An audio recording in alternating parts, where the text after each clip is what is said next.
Hello, and today at Uncle Data we have Rytis Jonas Zolubas, and how he said when I asked him, how to introduce him, he went with introduce me as a good person, but then he came up, he's a founder of data consultancy agency, and this is actually going to be a topic what we're going to talk about. We're going to discuss about pros and cons of working with an agency versus having an in-house data team, in what scenarios one works, in what others, and Rita is going to give us some examples, or case studies of where he was and what he went through, here. But of course, so since it's the first time Ritis is on this podcast, so Rita, introduce yourself.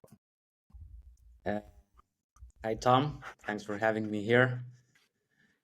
I don't know. You can check my LinkedIn. I don't know how to introduce That's myself. brief. That's brief. But yeah, I'm self-taught data analyst, engineer, architect as of now.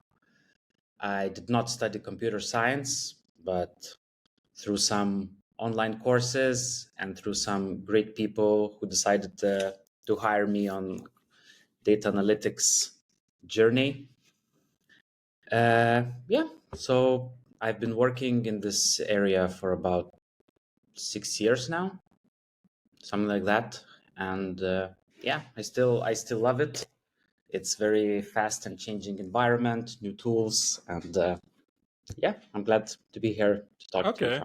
So then, natural question: how did you went, from being, an employee at some company, and then switch to consultant and opening your consultancy agency?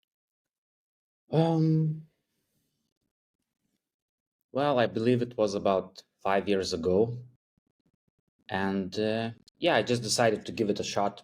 What's the worst that can happen? And thankfully, the company that I was working as a full-time employee before, because they needed people, they hired me again, but through through my company. So Okay. and later it would be like referrals, LinkedIn, and just like that. Okay.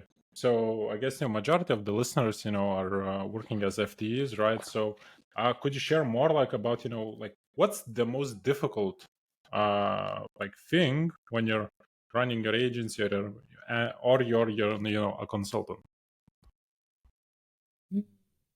Yeah, it's multiple things, to be honest, because you also need not only to do data analytics architecture, but you also need to find clients, hire new employees, train them. So yeah, it's not super easy, especially in the beginning, but it's very rewarding because I had an opportunity to work in with different industries, with different set of problems, with different tools.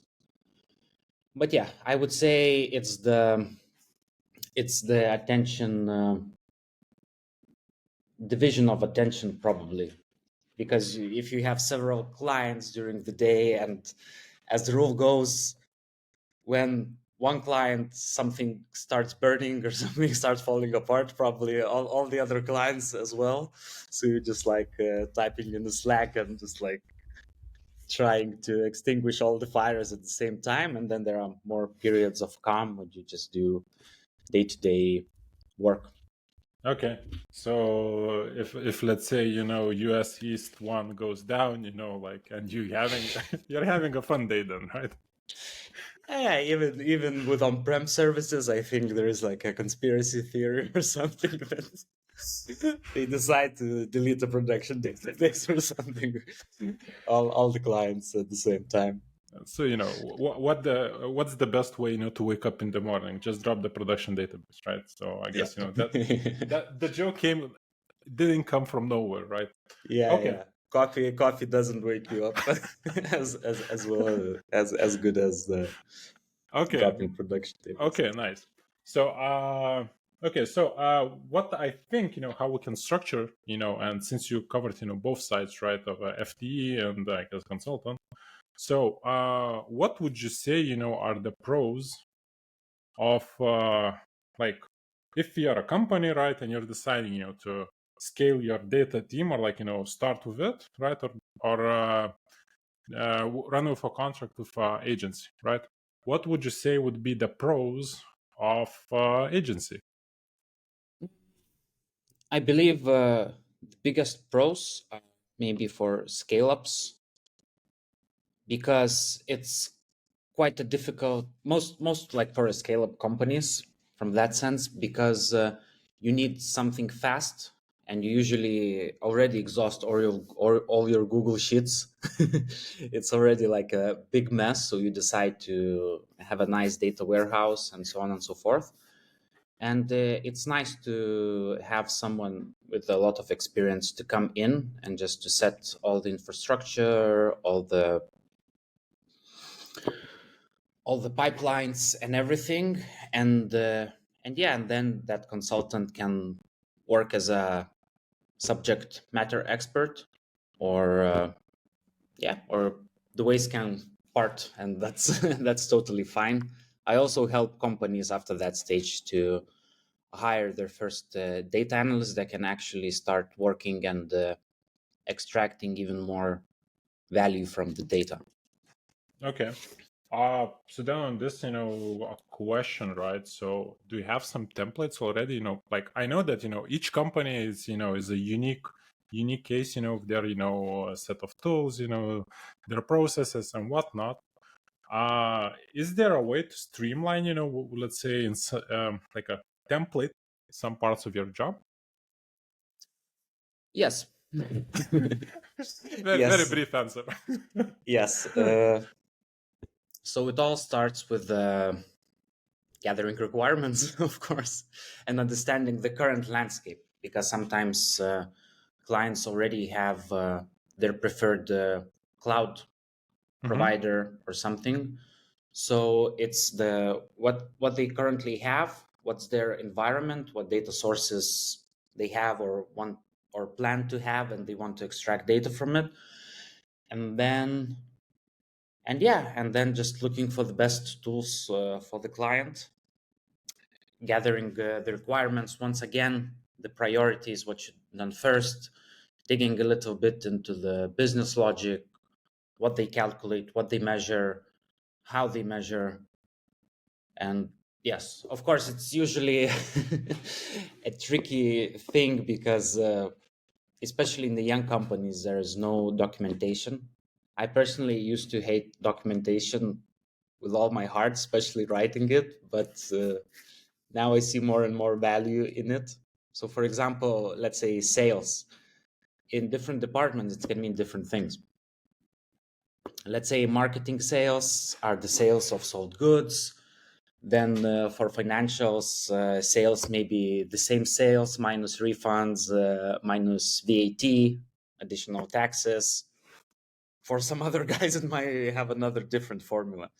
So I think it's nice in the very beginning to agree on definitions company-wide and even split them, but at least when people are talking about sales, they're talking about exactly the same thing and they know what it means. So like marketing sales or finance sales, at least you name it differently and you define it, and at least you know what people are talking about. Okay. So this is like example how you would start when you approach a client or client approaches you with their Mhm. needs. Okay. So technically, so since you covered, if client approaches or, basically the pre-contract stage, right? So you mentioned, that you're looking for clients, or they're based on referrals coming to you back, right? Uh, so I'm thinking, how all of the process goes there, right? If you have multiple clients, right, approaching you or like via referrals or whatnot, and you have limited time, how do you choose, with what to work, with what company, right? Or what to put on the backlog, if they're okay with that. Yeah, that's also a good question. Of course, you're even as a consultant, you work for yourself, let's say, but you still work for someone else. So it's like choosing a boss. You see if you vibe with the people that want to hire your services, and also it depends the next step, because sometimes you might have a lot of experience in one industry, so it's relatively easy to implement because you've done it a lot of time. But at the same time, you want to go to a new industry or check like the new tools that they might be open to use. So there's a lot of factors, and of course, if they're willing to pay, Yeah, that's that's I also guess quite important. that's fair. So, in your situation, right? So, how long is the period, from actually, starting, or like, from the lead conversion to a contract? How long does it take? It also depends. The fastest one, I think, after a call next day, they already give you all the access and you just start working. But these are the best type of clients because they completely have trust in you, and they know. But in order to get these clients, they usually come from referrals. Someone else recommend you because you did a good job for them, so they know you're qualified to do that, so they don't ask a lot of unimportant questions, and they actually try to listen to you as well. They don't try to be experts where they're probably not the experts. Okay. But the longer ones, probably a month or two, because more and more times the data, people see value in data, so they prioritize it. So they want to see results quick. Yeah. I guess with the hype of LLMs, like having the data, accurate and whatnot, it puts also a bigger emphasis, like actually nowadays, especially all of the Yeah, training I and guess whatnot. I guess we could do a different podcast about the Maslow pyramid of data needs in the company, where AI is like Now years ago. AI is on top. Everyone wants it. We need everything Yeah, here. it is always on top, but first you need to do No all the one wants to tedious do that. work. No one wants to do Exactly. that. We Exactly. want it done. Okay. So since you mentioned that like it takes around from 1 to 2 months, right? So from my experience, that comes like now a good situation where we can compare. Actually, let's say how to say in-house versus agency, right? Because the Hmm. hiring terms, right? It also depends. It can vary, for like depending on how many interviews. So I guess the fastest in my experience, I had 3 weeks whole process. Plus, Hmm. by the law, it was like 20 working days. So it's also like around 3 weeks. So like 6 weeks in total.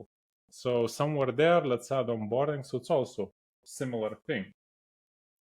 Why would you like on the very very perfect scenario, right? Hmm. Do you have any other pros compared uh to the in-house team? What value it more brings, if the time to start things is the same? I'm gonna Yeah, provoke this is a the lot of actual. things. I don't know. I don't know if we talked about the same thing, but when I was talking about the lead, when you actually agree to work together. Okay. So Okay. this is the lead. But if we're talking about when you start work and when you get the job done, Uh-huh. usually it's 2-3 weeks, and you already have results. It really depends on the client, but it's quite fast once you know what you're doing. Mm-hmm. So this is also a big pro and con.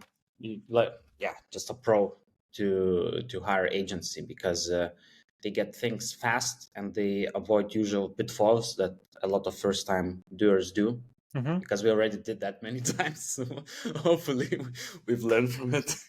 Hopefully, yeah. Hopefully we still do mistakes. Of We're course. human, but we try to not to uh, do them. okay.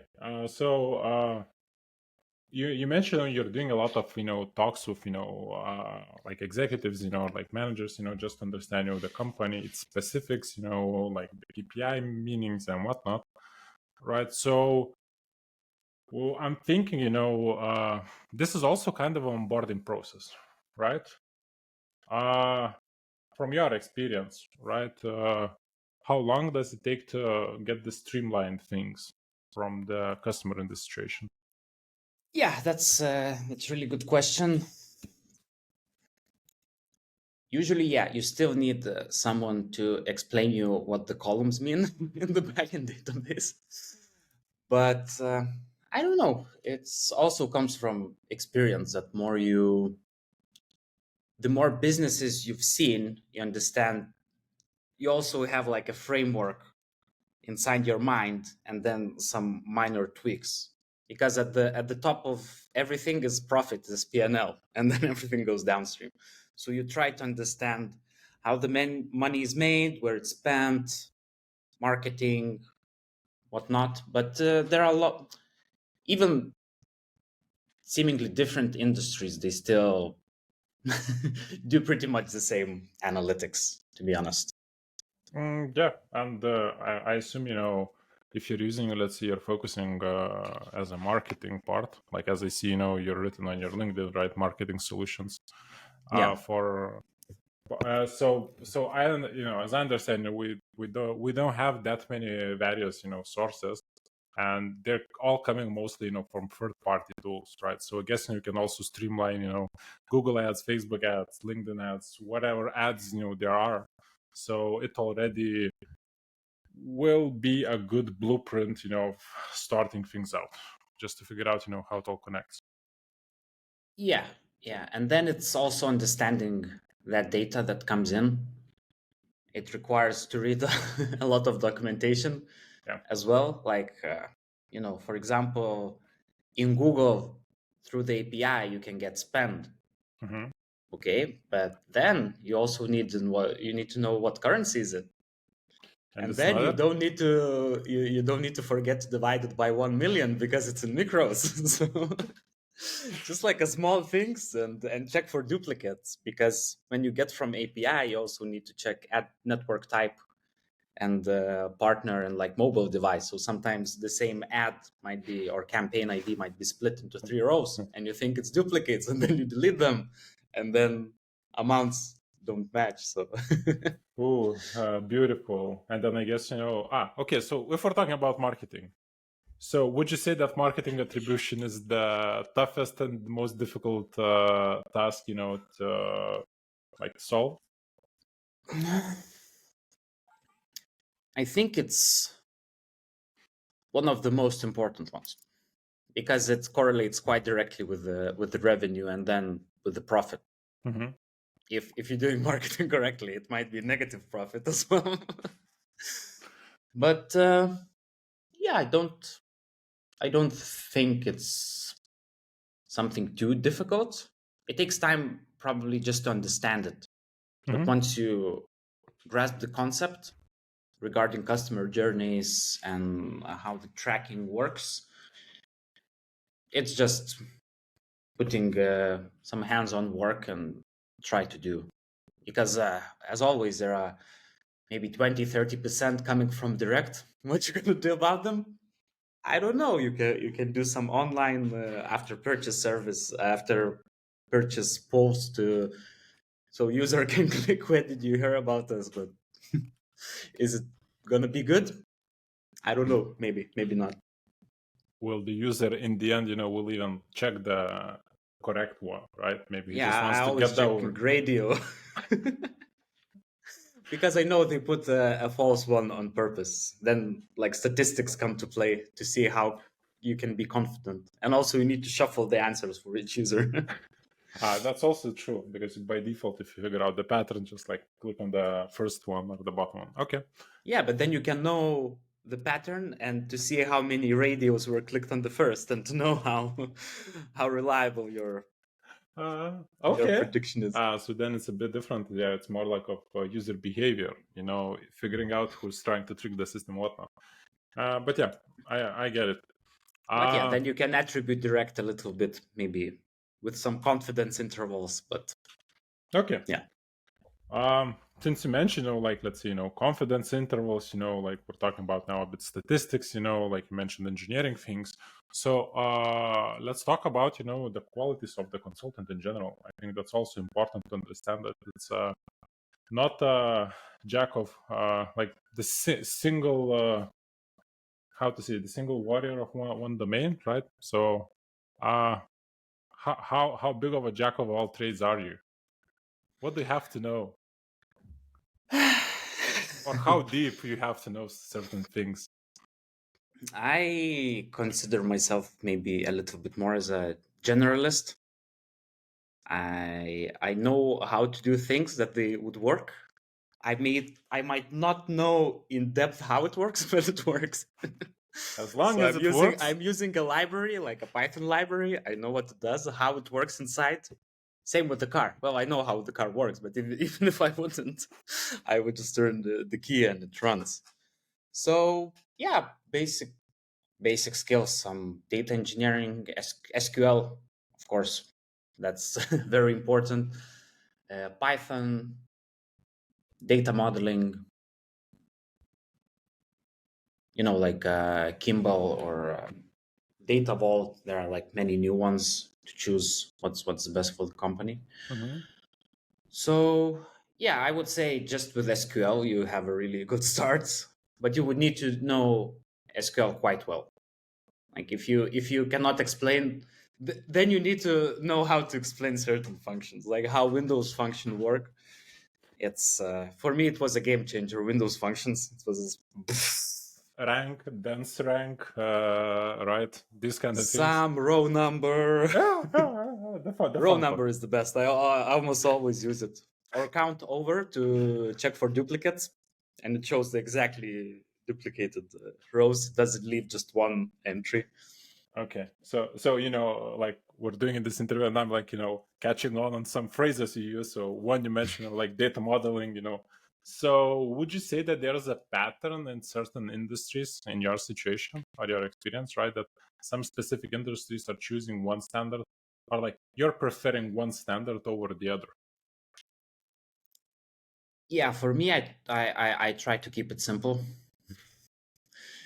I usually use what's it called? I already forgot the name of that modeling technique. So maybe I'm not very far. Star schema, Yeah, snowflake yeah, schema. it's a star schema. Yeah, so Kimball. Just a simple one.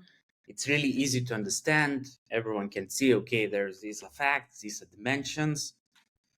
Because this is, I think, one of the most tricky parts with when you're building a data warehouse, because it's structure and how the tables are inside that are ready for consumption totally differ from the backend database. Of course. Because backend database is not interested in in your analytics. It's just interested in rows, transaction IDs, and so on and so forth. So you need to build a mental map. Okay, this is a transaction, this transaction item, this transaction comes from this order. This order comes from customer. This customer is loyal, not loyal, and then you need to map it out a little bit how everything connects, as well as with cardinalities. And then okay, customer 360, identifying customers, it's another pain in In the soft place. when you have the different emails with capitals, with dots, and you need to identify, is that the same customer or not? Yeah. Okay. So we're seeing, a trend also like on LinkedIn, at least on my end, right? I'm seeing that, people are like buzzing, oh, one big table, it's gonna save us all and whatnot. So have you seen any use cases? So like, what's your opinion of companies' adoption of this approach? It's gonna be a pain in some good place. Yes. Yes. Why? Because if you have a one big table with bunch of columns and something doesn't work, it will take you forever to figure out from which join or from which aggregator from what. But there are a lot of use cases I encountered, mostly with people who want to do like machine learning. they need a lot of parameters. So you create like infinite, like 300, 400 wide tables for them to ingest, because this is how they want to do that. Of course, there are tools that would leave all this aside from me, but some clients are maybe a little bit old school and they don't maybe even don't have time to learn new things, so they just prefer to go through good old regression models and they just need a bunch of parameters. If it works, it works, you know. But Why, not a why big change? not a big fan. Not a big fan. I would prefer to build a view, not a table. Oh. That's another one. And in some databases you can write views that must, or tables that must use a where condition to filter through the dates. Oh, For yeah. example. And otherwise, it's gonna be a very, very costly initiative, right? If you're running on BigQuery and you just forget to not use select star and not use like remove filtering and whatnot, then just suddenly there's a bill of like, you know, like 2 months usages just because you forgot something. So Oh yeah. yeah. Okay. Okay, moving forward, right? You mentioned about the infrastructure, right? So, and I saw you were quite active at Airbyte. So let's talk about technical expertise needed of actually being a one-man team, right? How much do you have to do deployments of, you know, let's say some specific applications for the customer? It depends as well. Some customers have their own cloud engineers, so they help to set up or write some Terraform, some other scripts and templates, and they spin it up for you. But my advice would be, especially in the beginning, use hosted tools. It will save you a lot of trouble. It will save you a lot of time, if it's possible, of course. And you always need to check if the costs are okay. And once you done your first part and you can see, okay, it makes sense to move to an instance in AWS or Google Compute, only then you should think about it, because DevOps and data ops, probably most DevOps, it's just like you need to know a lot, you need to read a lot of documentation, you need to make sure that all the versions are all right, because for some version it works, for another not. I tried to install Airbyte in CentOS server. I don't remember for what reason. It took me like a week to make it work. So yeah, lots of, you need to know how to read documentation, how to read logs, just the basic, also programming, understanding why something's not working, Googling, and yeah, ChatGPT if you can use, and it it works for you. Because I tried the free version to do some Spark jobs on AWS Glue, but the free version goes only up to 2021, and they provided me solution, but these libraries don't exist anymore. They were deprecated and they were deleted. I'm like, hey, could you write me the same script but with a different function that's like from the started package? Nope. Sorry. Yes, but no. So yeah, I'm still working on parsing XMLs Oh, automatically. Yeah. okay. So good luck on that. But I hate XMLs with all my heart. Yeah, me It's a too. stupid I format. found a really nice solution for JSONs, but for XMLs, it's yeah. Okay. Okay. So let's talk about, you know, cons about working with agency as well as, you know, having your in-house team. You know, so for me, the obvious con usually is the price and the time to actual result, right? So yeah, if the hiring doesn't go that well, right, it might take a half a year maybe, you know, to actually have a person. Then you have to onboard it. If he doesn't have, you know, the actual market or like the industry experience, you know, that also takes time. uh Also, you know, if let's say your like tasks are not super complicated, right, there's not going to be much growth. for that person. So he's gonna most likely at some point just say, yeah, I'm not going anywhere here, right? So I'm just gonna quit. And actually, the domain is quite static, where you just, you learn the ins and outs, and you're good to go, right? Nothing else, will pop up unless some groundbreaking change is gonna happen on the company, right? So what would you say, is common in this situation of like working with an agency? Yeah, with an agency, it's I know I'm asking, to like take a crap on your lawn, but it's interesting to no, see, that's the perspective. it's fine. Definitely, not everyone needs agency. It's about the complexity, importance of the data, and yeah, the most con would be that the expertise would go away. Mm-hmm. Because once the assignment is finished, we usually move on. And yeah, regarding pricing, it also depends. Like it's always quality, time, and price, famous triangle. Choose to. And yeah, if you want something of good quality and and And fast, fast. it's gonna be expensive. So Yeah, that's fair. Okay. So like I'm gonna chip in, from what I heard from my ex-colleagues, and people in general. I kind of talked about, working with some consultants, how the things go and whatnot. So I would say, that you mentioned, that a lot of your like leads goes because of referrals, right? So I would say, that in my situation, like what I've heard, the issue is a bit different. That actually, people create crappy solutions to make it fast, so they go with fast and cheap option, right? And then someone has to clean that up, and then they hire someone like extremely costly, right, to actually fix that up, right? So it's gonna create double costs, and that's, I guess, in my eyes, it's like not beneficial. And if you would have like a person inside, already, a FTE, right, he would have to anyway deal with that crap, right? So he wouldn't, yeah, uh, they still could have built the crap, but yeah, but they have to maintain it, right? But then it's like one and gone, right? Money ends, and see you, bye. It's not my issue anymore, right?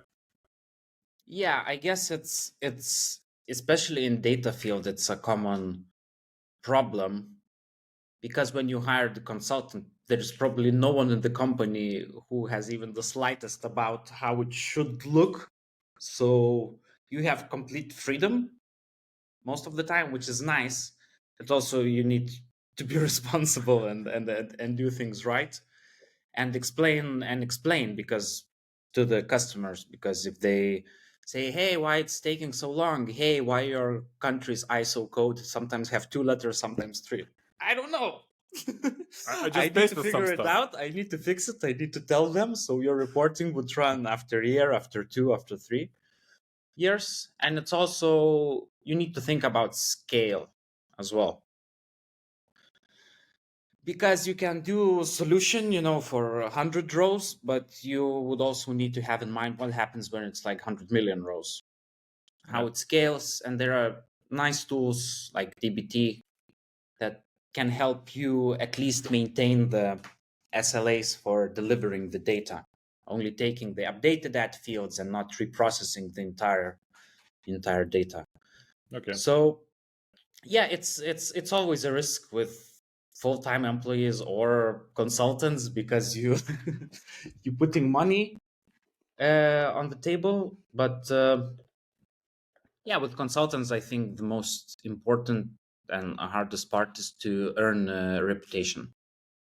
Yeah. Once you Earn it. have at least some reputation, some satisfied customers, then you can land maybe new gigs. But until then, it's yeah, you might need to do it maybe cheaper, maybe team up with someone as well, maybe go to work on a bigger project with other people.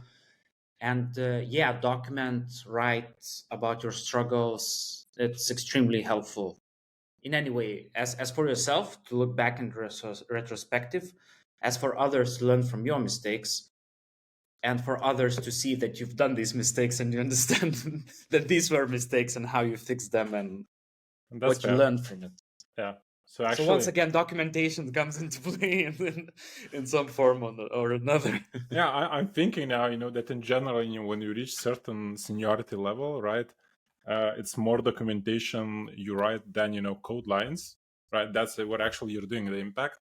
And on general thing, like what I've talked with Yev on the previous episode is that actually, like if you make your code, let's say more explainable, right? You write a lot about it. It's easier for people to understand it and to actually show your value in general, right? So, like you said, you don't have to repeat yourself. You have a very nice KPI, right? Less questions asked, right? If that KPI goes down, you're doing great. If it goes up, something is not working.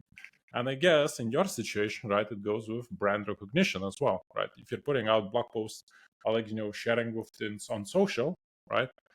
You're also getting visibility because people who are reading those are actually seeing that you're not some crazy dude just copy pasting from free chat GPT version. Oh, I am crazy, but not that kind of crazy. Just like and change a couple of words and like written by me, but yeah, so reputation I guess comes from that as well. Of course, if you mess up, right, your reputation goes down, and turn it back up, it's a hell of a job, right? Yeah, usually, of course, well, everyone fails. It also happened to me, but it's mostly because of when you fail fast. Don't stick to the same solution. Just switch approach or pivot or return the money and say, please find someone else, and they would respect you for that. If you're not experienced enough to do something which initially you thought you would be. Yeah, I had this case with a big e-commerce and just like headphones producer in Scandinavia, and they wanted to see everything in one dashboard, but then they wouldn't disclose or agree to send to the warehouse the retail data. And you can imagine people are spending a lot of money in online marketing, which brings them to the webpage, and then people just go to the store and buy it. and you lose and some billboards and everything. And I was like, I want to do things well, and looking at the business, because I think it was like 50-50, like a lot of stores were selling the production, so it was quite big on retail and traditional retail and e-commerce. And I'm like, I just lose interest because I'm not interested in playing politics. I even met with the CFO, with this guy, and he said, it's just not going to happen. It's not happening. And I'm like, cool. Fair enough. My job here is done. Yeah, that's true. That's true. Okay. But yeah, it's not all roses, Yeah, of course. around. Sometimes you get some bad or nasty clients, and you just need to identify them as quickly as possible, probably just with the initial conversations before you sign a contract or agreement to start working. So, since you mentioned, like about nasty, toxic clients and whatnot, any tips how to identify those?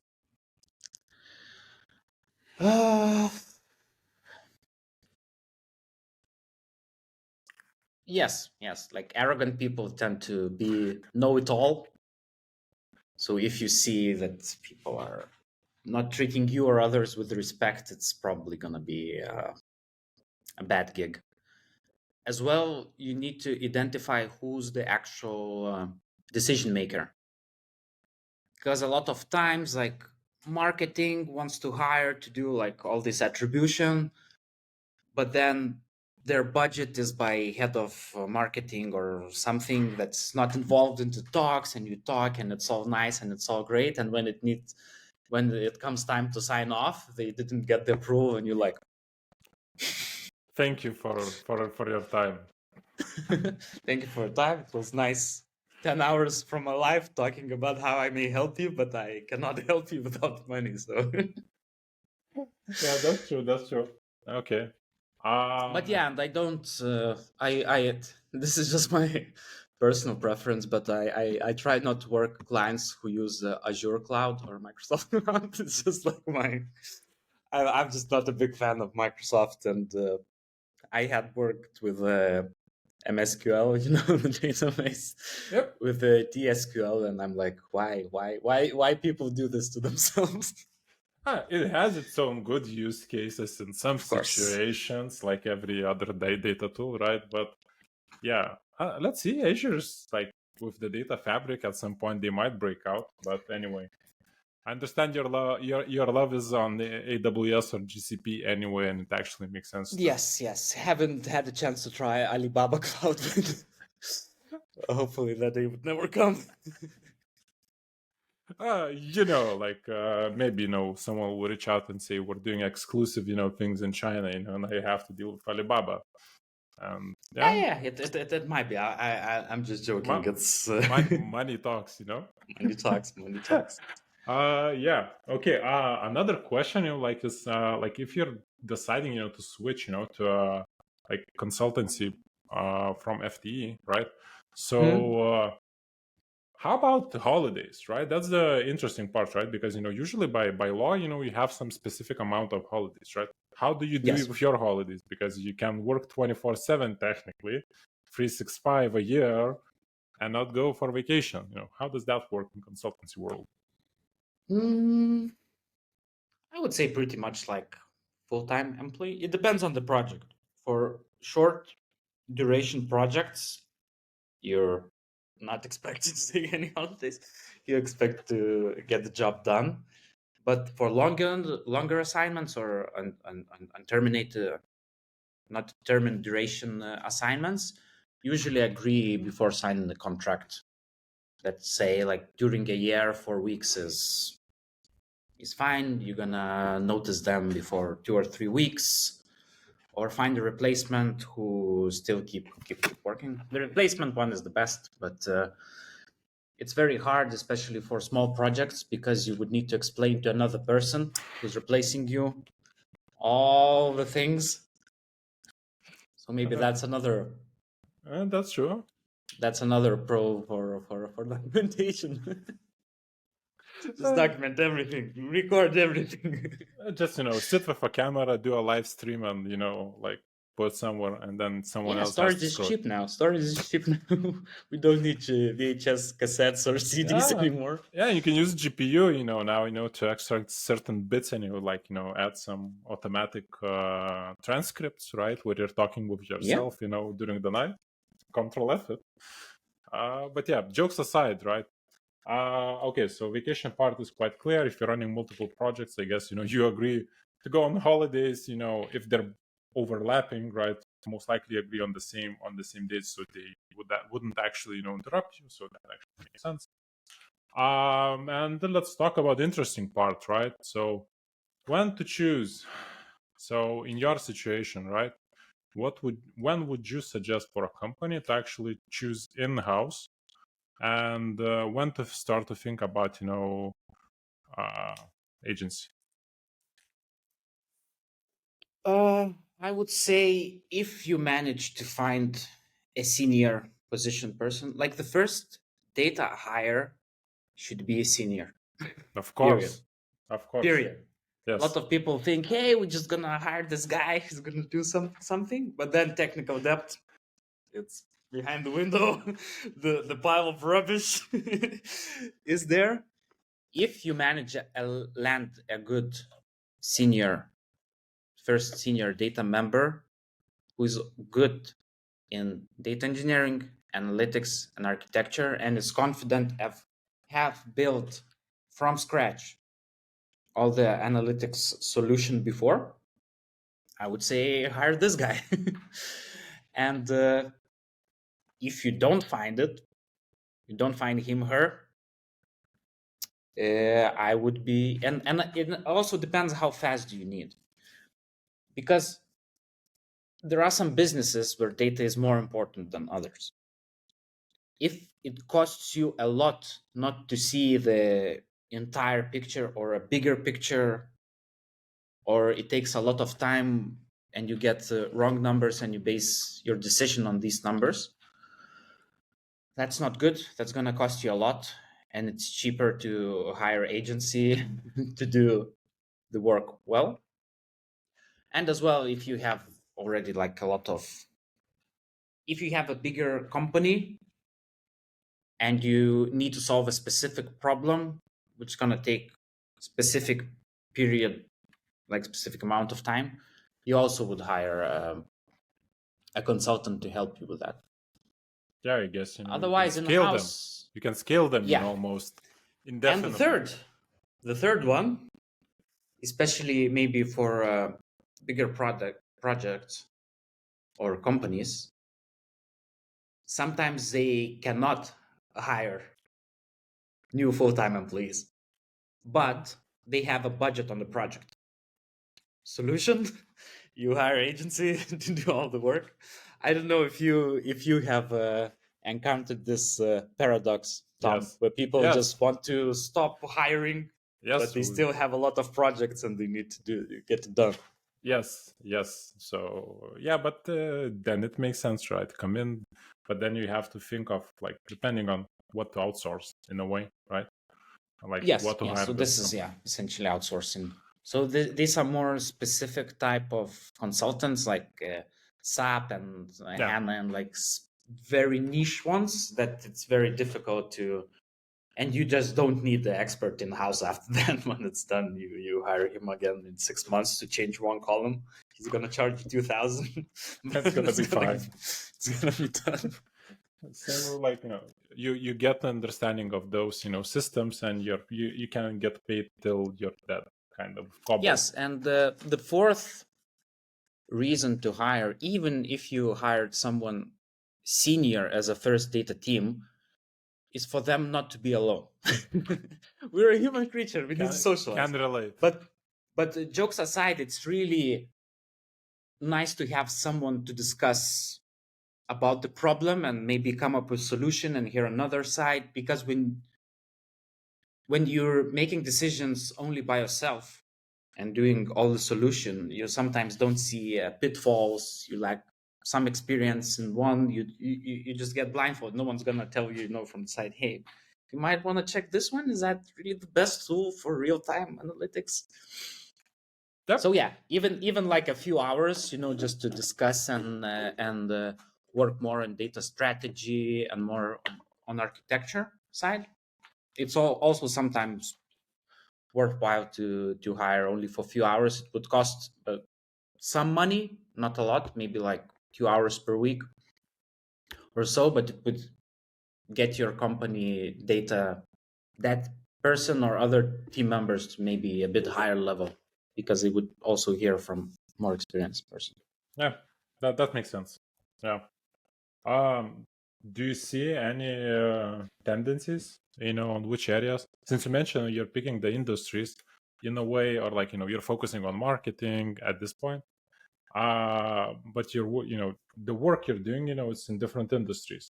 So the question is, are there tendencies in certain industries to approach agencies more rather than others?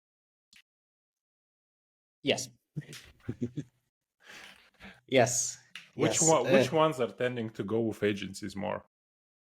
Those who have more money. Money talks again. Fintechs like that, and as well, you don't increase the headcount. Well-funded startups usually would try to hire that senior, because for startup for growth.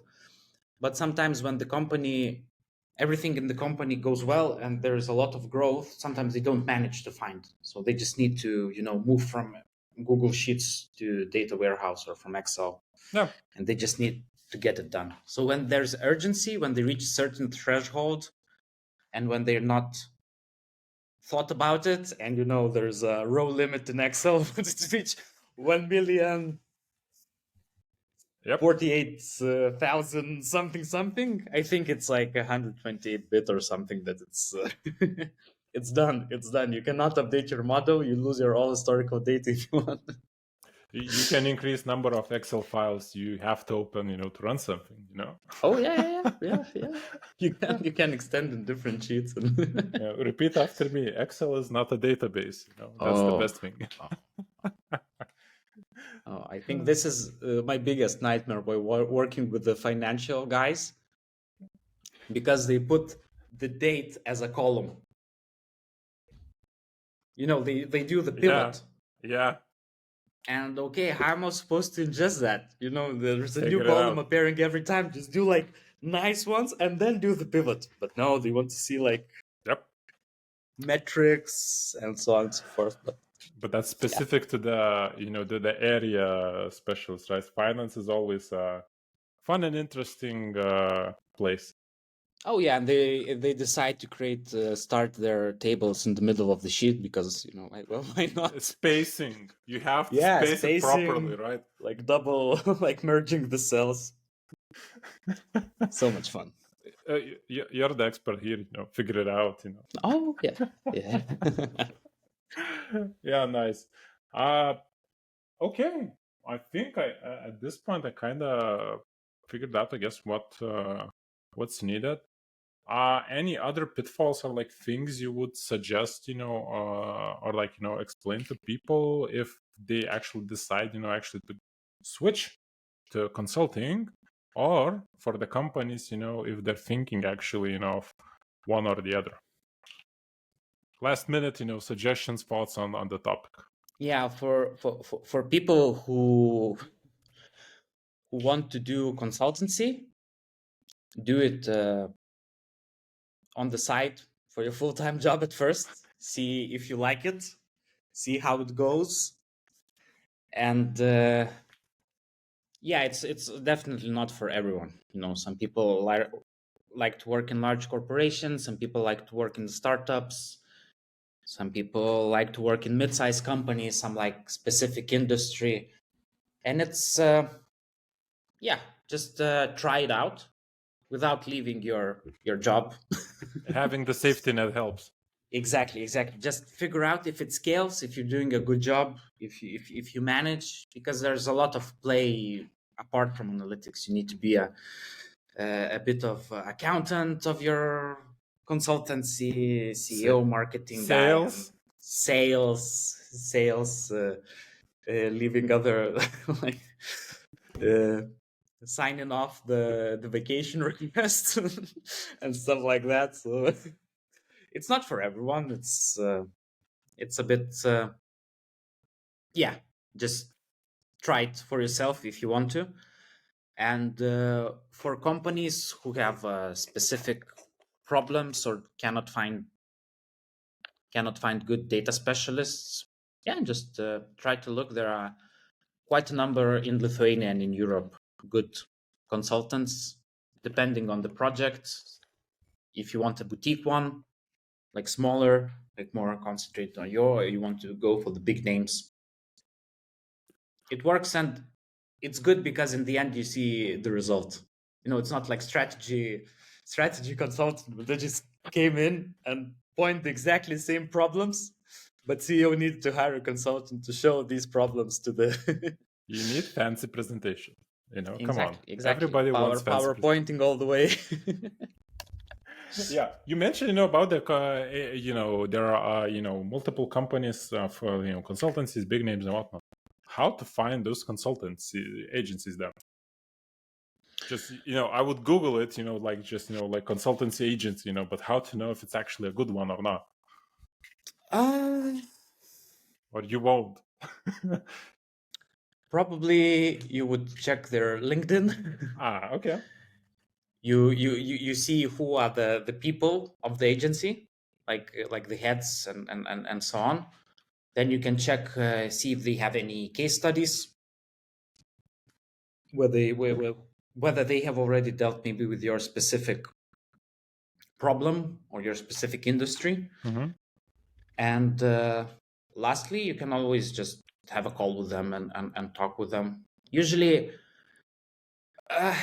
But again, that's a difficult one because if you have no idea, a person might just talk nicely and confident and say a lot of buzzwords like Pikachu, Spark, and all these Pokemon. I remember this meme where it was like for, I think, IT recruiters. Yeah. Like 6 lines to, of text, right? Figure out yeah, what's a yeah, and Pokemon. spot which one of like IT tools, which of them are Pokemon. So if you cannot do that, probably, yeah. And you can always like ask for maybe initial solutions or how they would solve the problem, in more general way, and you see if the approach and how they talk and how they approach the problem. That's the most important part, because I personally usually don't do project based pricing for one very obvious reason, because data is dirty, is not clean. A lot of issues might come up, which I can say, okay, in perfect scenario it would take 1 week, but Worst with your case. data it would take half a year. But I don't know until you hire me. I go distinct values, so on and so forth. So yeah, it's hard to choose good ones, but yeah, ask around, ask for some references. Maybe some of your friends know someone who maybe knows someone, or they know directly someone. Yeah, or Okay. you can call me as well. Nice. Okay. Okay, makes sense. So again, wrapping it up. So, god damn it, almost felt. So that's gonna end up in the stream. So with that note, thank you, Rytis, for joining me, and for the listeners, see you in the other episodes. Yeah, thanks a lot, Tom. Take care.